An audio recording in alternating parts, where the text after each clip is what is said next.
graça e a paz do Senhor Jesus, amém, amados líderes, você que vai levar a palavra do Senhor na cela, tenho certeza que o Senhor vai te usar poderosamente, amém? Nós vamos dar continuidade ao nosso estudo, falando sobre andando no Espírito. No primeiro estudo nós falamos sobre livres da incredulidade, que incredulidade é o pecado onde a pessoa decide não acreditar em Deus, mas acreditar nas mentiras do diabo. Por mais que o diabo age como um ilusionista, né? Colocando as circunstâncias como se fosse uma verdade, mas a verdade está em Deus, ela é eterna.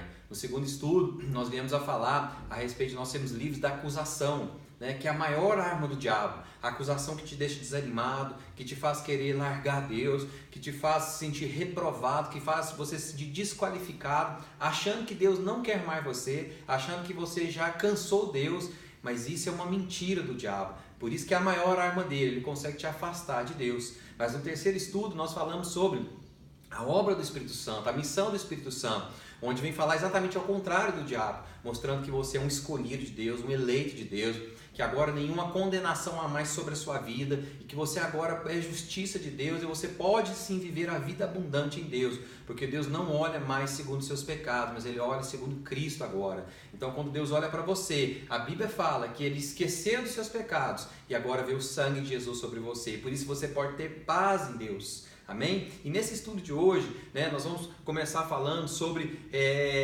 livres da mentalidade de Golias. É uma palavra que eu preguei domingo agora pela manhã.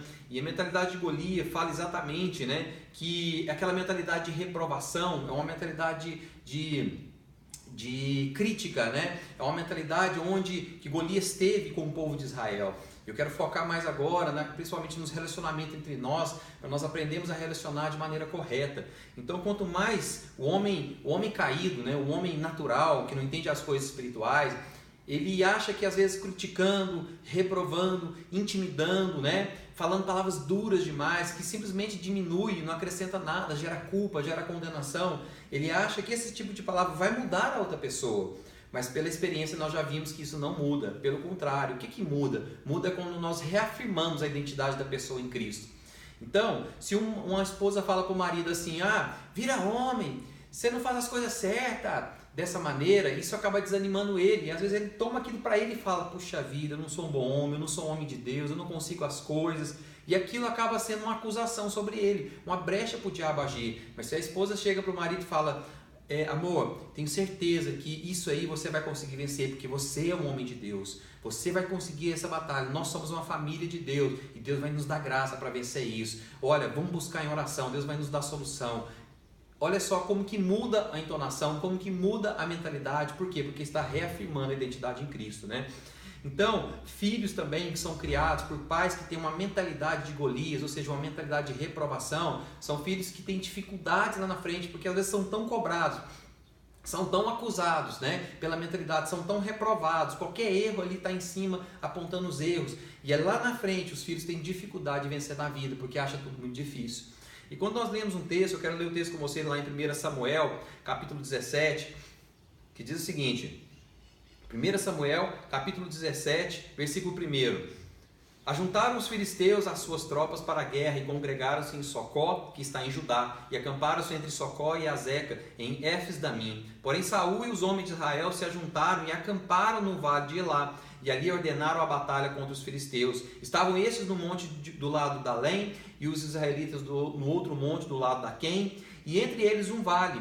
Então saiu do arraial dos filisteus um homem guerreiro, cujo nome era Golias de Gate, da altura de 6 côvados e 1 palmo. Olha só, trazia na cabeça um capacete de bronze e vestia uma couraça de escamas, cujo peso era de 5.000 ciclos de bronze. Trazia caneleiras, né, nas pernas e um dardo de bronze em seus ombros. A haste da sua lança era como o eixo de tecelão e a ponta da sua lança de 6 ciclos de ferro. E diante dele ia o escudeiro. Parou, clamou à tropa de Israel, disse-lhe, para que saís formando-vos em linha de batalha? Não sou eu filisteu e vós servos de Saul? Escolhei dentre vós um homem e que desça contra mim. Se ele puder pelejar comigo e me ferir, seremos vossos servos. Porém, se eu vencer e o ferir, então serei nossos servos e nos servireis. Disse mais o filisteu, hoje afronto as tropas de Israel. Dai-me um homem para que ambos pelejemos.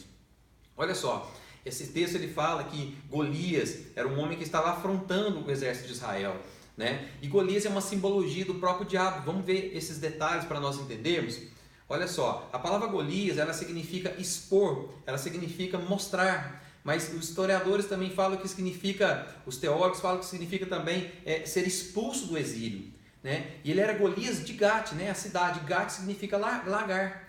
E lagar é uma simbologia da ira de Deus, né? Lá em Apocalipse, capítulo 19, versículo 15, fala isso, né? Que Jesus virá para pisar o largar da ira de Deus, ou seja, Jesus virá para realmente cumprir o tempo da ira de Deus. Então lagar fala de ira. E também fala que ele era um filisteu. E filisteu, né, se você for desdobrar a palavra filisteu, você vai perceber que ela vem de uma origem que significa rolar no pó. Ou seja, em um nome nós temos a história, Golias, o filisteu de Gate. Ou seja, em um nome nós temos a história da queda de Satanás. Golias, ou seja, aquele que foi exposto, né? Aquele que foi exposto o pecado dele lá nos céus. Ou seja, ele foi depois o quê? Exilado. Exilado, ou seja, ele foi expulso dos céus. Né? E ali também fala o seguinte, que ele era filisteu, ou seja, aquele que rolava no pó, aquele que além de comer do pó, que é a nossa carnalidade, que é o pecado, ele também faz as pessoas se sentirem roladas no pó, faz as pessoas se sentirem sujas, porque quando o diabo te acusa, você se sente sujo, né? Então Golias fala disso, e Golias também, você pode perceber que toda a armadura dele era de bronze. O ouro simboliza a glória de Deus, a justiça de Deus, e nós somos revestidos da justiça de Deus, né? O tabernáculo era feito todo de ouro, madeira coberta de ouro, ou seja, o homem que significa madeira coberto pela glória de Deus, né? Mas também a prata simboliza redenção. O que é redenção? Você foi comprado de volta. Todas as bases do tabernáculo de Deus eram feitas de prata, ou seja, toda a nossa base é baseada na redenção, naquilo que Jesus fez na cruz. Mas o bronze simboliza o quê? Simboliza condenação, juízo, né? Então tem o altar de sacrifício, onde era morto o animal, onde era condenado o animal, onde o juízo vinha sobre aquele animal. O que acontecia ali? Era todo de bronze, aquele altar de sacrifício era todo de bronze. Então o bronze simboliza isso, né? Bronze. Então, quando nós vimos lá para Golias, nós vamos perceber algumas características deles. Olha só as características de Golias. Primeiro, vamos lá.